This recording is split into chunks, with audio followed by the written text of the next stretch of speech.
আগামী জানুয়ারি মাসেই বিএনপির রাজনীতি কমপক্ষে 95% শেষ হয়ে যাবে। বিএনপি নেতাকর্মীরা হতাশ হয়ে রাজনীতি ছেড়ে দিবে। দর্শক, কিছু থিওরি আগে আপনাদেরকে বোঝাই। দেখেন, আওয়ামী লীগ 15 বছর কিভাবে টিকেছিল। যেমন 2014 সালের 5 জানুয়ারি একটা নির্বাচন হয়েছিল, ভোটারবিহীন নির্বাচন। সেই নির্বাচন বিএনপি ঠেকাতে পারেনি। জনগণ ভোট বর্জন করেছে, কিন্তু সেই নির্বাচন স্থগিত করা বা এরকম কোনো কাজ করতে বাধ্য করতে বিএনপি পারেনি, জামাত পারেনি। তো বিএনপিকে বোকা বানানো হয়েছিল কিভাবে, এটা সাবেক সেনাপ্রধান ইকবাল করিম ভূঁইয়া ফাঁস করে দিয়েছেন। বিএনপি, জামাত এবং আওয়ামী লীগের মধ্যে একটা সমঝোতা হয়েছিল যে ঠিক আছে, নির্বাচনটা হোক, সাংবিধানিক ধারাবাহিকতা। ভারতের তৎকালীন পররাষ্ট্র সচিব এসে কি করেছে আপনারা দেখেছেন, জাতীয় পার্টিকে নির্বাচনে যেতে বাধ্য করেছে, সরাসরি হস্তক্ষেপ করেছিল। একটা চুক্তি হয়েছিল যে ঠিক আছে, কয়েক মাসের মধ্যে আবার মধ্যবর্তী ইলেকশন হবে। এরপরে বিএনপি তাদের যে কথিত অবরোধ ছিল সেটা স্থগিত না করেই ঘরে ফিরে গিয়েছিল। এই মির্জা আব্বাসরা টাকা পয়সা খেয়ে আন্দোলন খেয়ে দিয়েছিলেন, সমঝোতা করেছিলেন যে ঠিক আছে, আবার মিড টার্ম ইলেকশন হবে। কিন্তু মিড টার্ম ইলেকশন তো দূরে কথা, তারপরে তো একদম বিএনপিকে বসিয়ে দেওয়া হয়েছে। বিএনপি হতাশ হয়ে গিয়েছিল, কোনো আন্দোলন কিচ্ছু হয়নি। তারপরে 2018 সালের নির্বাচন কিন্তু একদম নির্বিঘ্নে করেছে, ভোটারবিহীন নির্বাচন করা লাগে না, বিএনপিকে সাথে নিয়েই করেছে। জাস্ট এমনকি 2018 সালে বিএনপিকে, ওই 14 সালে বিএনপিকে বোকা বানিয়ে, বিএনপিকে এতটাই ধৈঞ্চা বানিয়ে দেওয়া হয়েছে। 18 সালে একদম খালেদা জিয়াকে জেলে রেখে, খালেদা জিয়ার মতো মহান নেত্রীকে জেলে নিয়ে যে বিএনপি কিচ্ছু করতে পারেনি, একদিন একটা হরতাল অবরোধ দিতে পারেনি, মুক্ত তো শেষ পর্যন্ত খালেদা জিয়াকে বিএনপি করতে পারেনি। তো দর্শক, 18 সালে খালেদা জিয়াকে জেলে রেখে শেখ হাসিনার কাছে গিয়েছে এই মির্জা ফখরুলরা।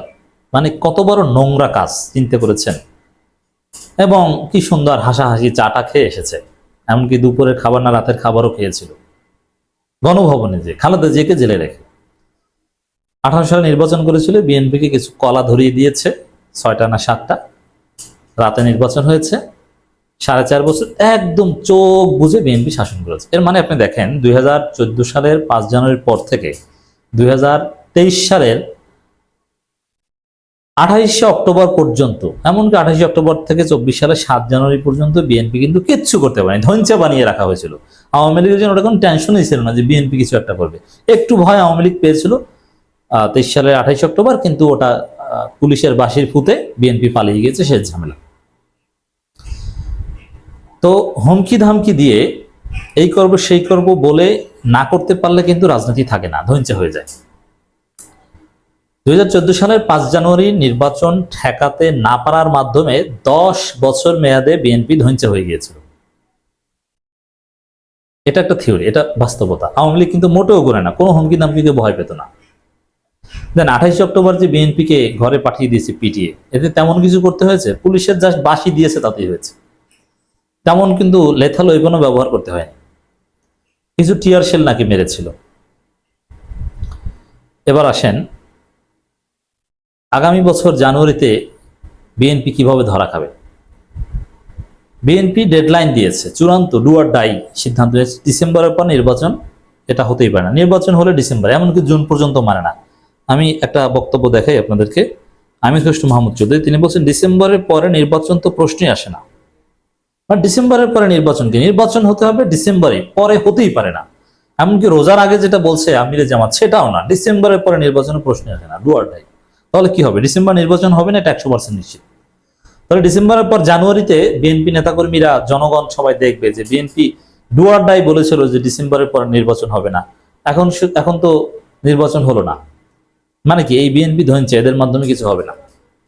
ওই 5 জানুয়ারি বিএনপিকে কলা ধরিয়ে দিয়ে যেরকম 10 বছর নিশ্চিন্তে হাসিনা দেশ চালিয়েছে, ওরকম ডিসেম্বরটা পার হয়ে গেলে ডক্টর ইউনূস নিশ্চিন্তে, মানুষ মনে করবে যে কিছু না, এইসব হাসিনা টাসিনা মানে বিএনপি কিছু না, এরা ডিসেম্বরে নির্বাচন আদায় করতে পারবে না। এরপর জানুয়ারি এসে গেছে, কিছু করতে পারবে না।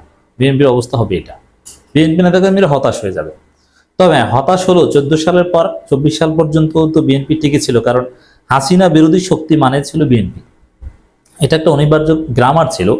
যে হাসিনা যতদিন থাকবে ততদিন বিএনপি থাকবে, কারণ হাসিনার বিকল্প হিসেবে বিএনপির বিপরীতে ওইরকম কেউ ছিল না। জামাতকে তো একদম প্রায় ধ্বংস করে দিয়েছিল। এখন যেহেতু হাসিনা নেই, এখন হাসিনার বিকল্প হিসেবে বিএনপির প্রশ্নটা আসবে না। তো বিএনপির রাজনীতি, একদিকে তারেক রহমান বিতর্কিত হয়ে যাচ্ছেন, তার উপদেষ্টারা পিএইচডি জ্বালিয়ে পিএইচডি না করে ডক্টরেট ডিগ্রি, আওয়ামী পরিবারের, আওয়ামী লীগের সাথে ছবি টবি ফাঁস হচ্ছে, আবার দলের প্রধান এবং সরকার প্রধান এক ব্যক্তি হতে পারবে না, নানান কথাবার্তা আসছে। তো এইসব দিক বিবেচনায় শেষ পর্যন্ত আগামী জানুয়ারিতে দেখবেন যে বিএনপির রাজনীতি 95% শেষ হয়ে গেছে। তারুণ্যের রাজনীতি, নতুন ধারা রাজনীতি আসবে। এই যে কথা ডিসেম্বরের পর নির্বাচন তো প্রশ্ন আসে না, মানে ডু আর ডাই যে সিদ্ধান্ত বিএনপি, এটা বিএনপিকে ডুবাবে। বিএনপি যদি একটা অপশন রাখতো ডিসেম্বরের মধ্যে নির্বাচন চাই, না হলে যত তাড়াতাড়ি সম্ভব, কিন্তু এইভাবে ডিসাইসিভ ডিসিশন নিয়ে হয় না। মানে ডিসেম্বরে না হলেই বিএনপি ধরছে, এটাই তো হবে, তাই তো? এবং বিএনপি বলছে বিএনপি সিরিয়াসলি সংস্কারে সহযোগিতা করছে, সালাউদ্দিন আহমেদ। একথার অর্থ হচ্ছে সিরিয়াসলি সংস্কারে সহযোগিতা করছে, নির্বাচন ডিসেম্বরের মধ্যে হতে হবে। তো ডিসেম্বরকে একদম চূড়ান্ত ডেডলাইন দিয়ে বিএনপি মারাটা খাওয়ার রাস্তা তৈরি করেছে। এভাবে ডেডলাইন না দিয়ে যদি একটু ফাঁক রেখে দিত, ডিসেম্বর না হলে যত তাড়াতাড়ি সম্ভব, তাহলে একটা বিষয় ছিল। কিন্তু ডিসেম্বরকে চূড়ান্ত ডেডলাইন বানিয়ে বিএনপি নিজেদের ধ্বংস ডেকে আনছে। কারণ ডিসেম্বর নির্বাচন হবে না, এটা আপনি 100% নিশ্চিত থাকতে পারেন।